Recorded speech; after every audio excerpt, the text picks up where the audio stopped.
In 1984, Ford began development of its MN12 platform. By 1989, this MN12 platform became known as the 10th Gen Thunderbird. This Thunderbird, however, came with two V6 options, didn't come with a V8 option at the time. The first version, which was the base model, came with the S6 V6. The second version of this beautiful coupe was called the Super Coupe. It came with a supercharged S6 V6 that made significantly more horsepower, like literally. The base model made 140 horsepower, and the first version of the Super Coupe made 210 horsepower with forged internals, a Eaton M90 blower, oh man, bigger injectors, and a better cam. The cam was actually made of billet. Now, as far as transmissions go, an AOD automatic transmission was optional for the Super Coupe, but the M5 R2 Mazda 5-speed transmission came standard. Now, for the 90s, this thing was insane. The upgraded version of the Super Coupe, which made 230 horsepower and 300 plus foot-pounds of torque, it had independent front suspension. Hear me out. Independent front suspension, and the entire car was more advanced than the Mustang. Hell, it would run circles around a 5.0 Fox body, or the SN95 Mustangs with the 5.0.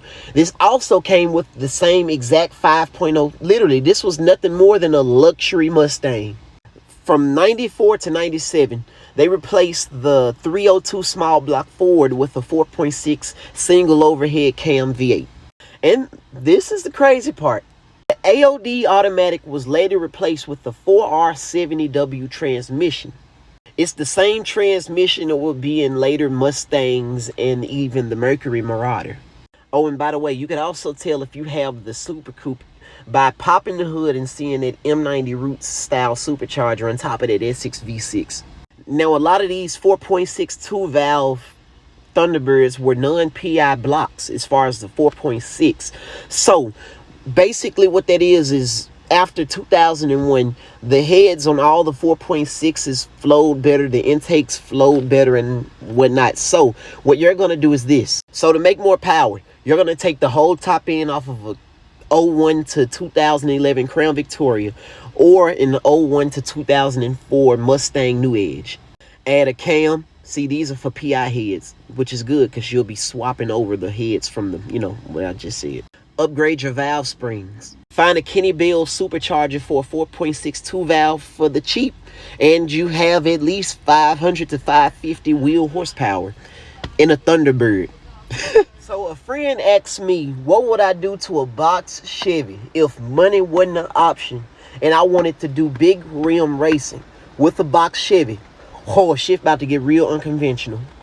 Right off the bat, I run a 3.4 liter billet 2JZ block with a single turbo setup, 88 millimeters with a 300 shot of nitrous. Behind that 2,000 to 2,500 horsepower setup will be a 6-speed dog box sequential.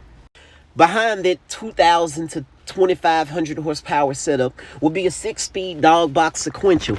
And believe me, it can handle the abuse like a Instagram model on hard drugs. I'm talking about my choice in drivetrains will be about as questionable as what the pastor do with the church's collection plate. As far as my drive shaft, it'll be carbon fiber, like lightweight carbon fiber, because less weight, you know what I mean? Now, as far as my rear end, it'll be a shortened 9-inch with 410 or 456 gears. As far as my wheels go, I'd run Rucci Zips. My wheel specs will be 26 by 8 in the front, 26 by 14 in the rear. And I'll run slicks. Pause. If you've ever wanted to know where big rim racers get their slicks from for their 24 to damn near 34-inch wheels, then there's this company called Black Flag Racing Products. Black Flag Racing Products makes slicks for whatever size you wanna run. So when you're running in a big rim racing event, they're gonna be like, "Oh man, I want to do a hard tire event. I want to do a slick event." Yeah, go to Black Flag Racing Products. Bro, there are so many lethal combinations you can run for big rim racing. I'm talking about twin turbo 572 big block Hemi, twin turbo Hellcat box Chevy, twin turbo RB26 box Chevy. Hell, you could go way outside the box and do a 4-rotor 102 millimeter turbocharged monster with 14 to 2,000 horsepower. Over there in Australia, they're doing it, so why not we? The thing is, we shouldn't have to run LS motors all the time. I mean, I understand they're dope and cool, but after a while, you get a racing, not just big rim racing, you get these forms of racing that are so saturated with LS motors and Honda engines that it's just crazy. Let's do some V12 swaps and make 3,000 horsepower with them. I'm talking about, man, like the possibilities are limitless. Maybe I'm going way too out of the box mad scientist, but man, like given a chance, oh man, it's a lot of shit coming. Just wait. If you have a Monte Carlo LS with a 4.3 liter V6, you're better off just going to find a 350 small block somewhere and stroking it to 383, or just finding a 350, putting a high-rise intake on there, good carburetor, some good valve springs, a better cam, and you'll easily make it over 350. You'll be more than likely be at like 400 horsepower without adding a supercharger or anything like that. When you're building these things, make sure you find a good stable foundation. The 4.3 V6 is not a stable foundation.